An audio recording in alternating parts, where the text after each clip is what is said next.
بسم اللہ الرحمن الرحیم۔ السلام علیکم پیارے بچوں، آج جو کہانی ہم آپ کو سنانے جا رہے ہیں اس کا نام ہے آگ کے پھول۔ جی تو بچوں، عید کا دن تھا اور سارے لوگ عید کی خوشیوں میں مشغول تھے۔ علاقے کے دستور کے مطابق سب لوگ جمع ہو کر میلے وغیرہ میں جایا کرتے تھے۔ شہر تقریباً خالی ہو جایا کرتا تھا۔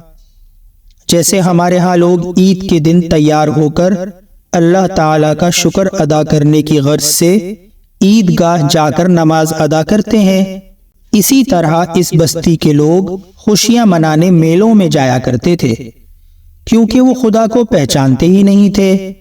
اس دن بھی ایسا ہی ہوا۔ سب لوگ جانے لگے تو آذر بھی میلے میں جانے کے لیے تیار ہوا۔ اپنے بیٹے کو ساتھ چلنے کے لیے کہا، لیکن بیٹے نے یہ کہہ کر جانے سے انکار کر دیا کہ آج اس کی طبیعت کچھ خراب ہے، اس کا جانے کو دل نہیں چاہ رہا۔ چنانچہ آذر اپنے بیٹے کو چھوڑ کر خود خوشیاں منانے والوں کے ساتھ چلا گیا۔ شہر تقریباً خالی ہو چکا تھا۔ اس شہر میں سب سے بڑا مندر تھا۔ اس مندر میں بہت سارے پتھر کے بت رکھے تھے۔ ان سب کے درمیان ایک بہت بڑا بت رکھا تھا۔ بچوں، اس بستی کے لوگ اتنے جاہل تھے کہ وہ ان مٹی اور بے جان پتھروں کی مورتیوں کو اپنا خدا مانتے تھے، ان کی پوجا کرتے تھے۔ ہر چیز کا خدا الگ بنا رکھا تھا۔ کوئی بارش برسانے والا تھا، کوئی گرمی سردی دینے والا، کوئی موت دینے والا تھا۔ غرض وہ ایک خدا کو چھوڑ کر سینکڑوں خداؤں کی پوجا پاٹ کرتے تھے۔ آذر کے بیٹے نے ایک بڑی سی کلہاڑی لی اور خاموشی سے مندر میں داخل ہو گیا۔ مٹی کے خداؤں کی خوب پٹائی کی، کسی کی ناک کاٹی، کسی کا ہاتھ توڑا، کسی کی گردن اڑا دی، کسی کو زمین میں گرا کر ٹکڑے ٹکڑے کر دیا، اور چلتے وقت کلہاڑی سب سے بڑے بت کے کاندھے پر رکھ دی اور مندر کے پچھلے دروازے سے نکل کر اپنے گھر پہنچ گیا۔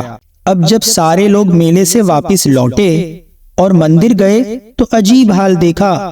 سب بہت پریشان ہوئے۔ سب نے بادشاہ کے دربار میں جا کر شکایت کی کہ مندر میں ہمارے بتوں کو کسی نے نقصان پہنچایا ہے۔ بادشاہ نے غصے سے کہا، وہ کون ہو سکتا ہے؟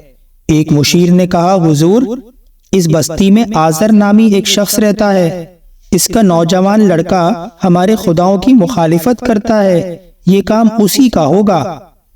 بادشاہ نے غصے میں لال پیلے ہوتے ہوئے کہا، اسے گرفتار کر کے لے آؤ۔ بچوں، بادشاہ بہت ظالم تھا، اور مزے کی بات یہ ہے کہ وہ خود بھی یہ سمجھتا تھا کہ وہ بھی خدائی طاقت رکھتا ہے۔ چنانچہ بادشاہ کے آدمی اس نوجوان کو گرفتار کر کے لے آئے۔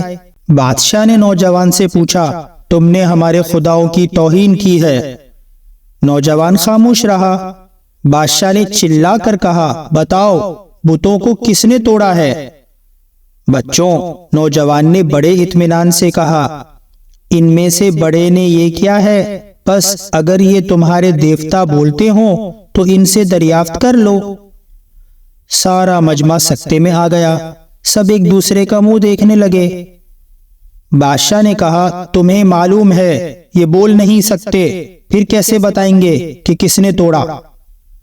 بچوں، نوجوان نے بھرے مجمع میں مسکراتے ہوئے جواب دیا، اے بادشاہ، جب یہ بول نہیں سکتے، سن نہیں سکتے اور کسی کو نقصان نہیں پہنچا سکتے تو پھر خدا کیسے ہو سکتے ہیں؟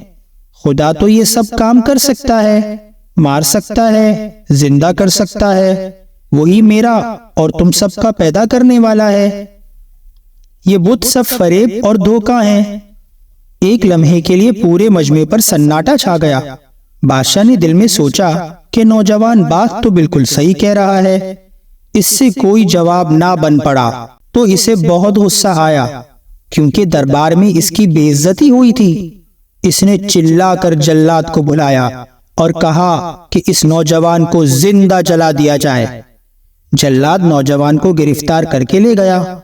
سینکڑوں آدمیوں نے مل کر ایک بہت بڑا گڑھا کھودا اور اس میں لاکھوں من لکڑیاں ڈال کر آگ لگا دی۔ سارا دن اور ساری رات آگ جلتی رہی۔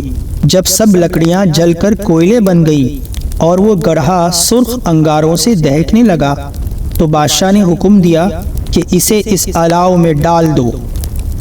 بچوں سب پریشان تھے کہ آگ میں کیسے ڈالیں، کیونکہ آگ کی تپش کا یہ حال تھا کہ اس گڑھے سے سینکڑوں گز دور بھی آدمی کھڑا نہیں ہو سکتا تھا۔ سب نے ترکیب سوچی کہ ایک جائے غلیل کی قسم کی چیز جسے جنگ کے موقع پر پتھر پھینکنے کے لیے استعمال کیا جاتا تھا تاکہ پتھر دور تک جائے اور اس کے ذریعے نوجوان کو آگ میں ڈال دیا جائے۔ سب نے اس تجویز سے اتفاق کیا اور ایک بہت بڑی سی گوپن بنائی گئی۔ اس میں اس نوجوان کو بٹھایا گیا۔ بچوں لیکن یہ نوجوان قطعی خوف زدہ نہ تھا بلکہ مسکراتا ہوا اس میں بیٹھ گیا۔ سب نے مل کر ایک جھٹکے کے ساتھ نوجوان کو آگ کے تپتے ہوئے گڑھے میں پھینک دیا اور سب خوشی خوشی لوٹنے لگے کہ اب تو نوجوان جل کر بھسم ہو چکا ہوگا۔ 3 دن تک آگ بھڑکتی رہی۔ تیسرے دن جب بادشاہ اور اس کے درباریوں نے آ کر دیکھا تو حیرت سے ان کی آنکھیں پھٹی کی پھٹی رہ گئی کہ نوجوان ایک خوبصورت تخت پر بیٹھا ہے اور ارد گرد انگاروں کی بجائے پھول پڑے ہیں۔ یہ دیکھ کر ہزاروں آدمی اس نوجوان کے خدا پر ایمان لے آئے۔ بادشاہ نے یہ دیکھا کہ اس نوجوان کے ساتھ اتنے لوگ شامل ہو گئے تو وہ ان کو سخت اذیتیں دینے لگا۔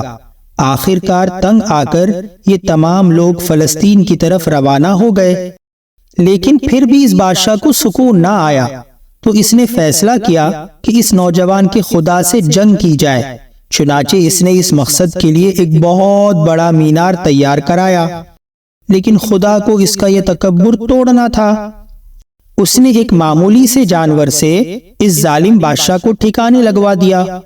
ہوا یوں کہ ایک مچھر بادشاہ کی ناک میں داخل ہو گیا اور اس کے دماغ میں جا کر کاٹنے لگا۔ بادشاہ اس تکلیف سے تڑپ تڑپ کر مر گیا۔ پیارے بچوں، کیا آپ جانتے ہیں کہ وہ نوجوان کون تھا؟ وہ نوجوان اللہ کے پیغمبر حضرت ابراہیم علیہ السلام تھے اور یہ ظالم بادشاہ نمرود تھا۔ اللہ تعالیٰ نے اپنے پیغمبر کے لیے آگ کو گلزار بنا دیا تھا۔ یہی آپ کا معجزہ تھا۔ جزاکم اللہ خیرا۔ جی تو دوستو، آج کی یہ کہانی مکمل ہوئی۔ انشاءاللہ اگلی کہانی میں پھر آپ سے ملاقات ہوگی۔ السلام علیکم ورحمۃ اللہ۔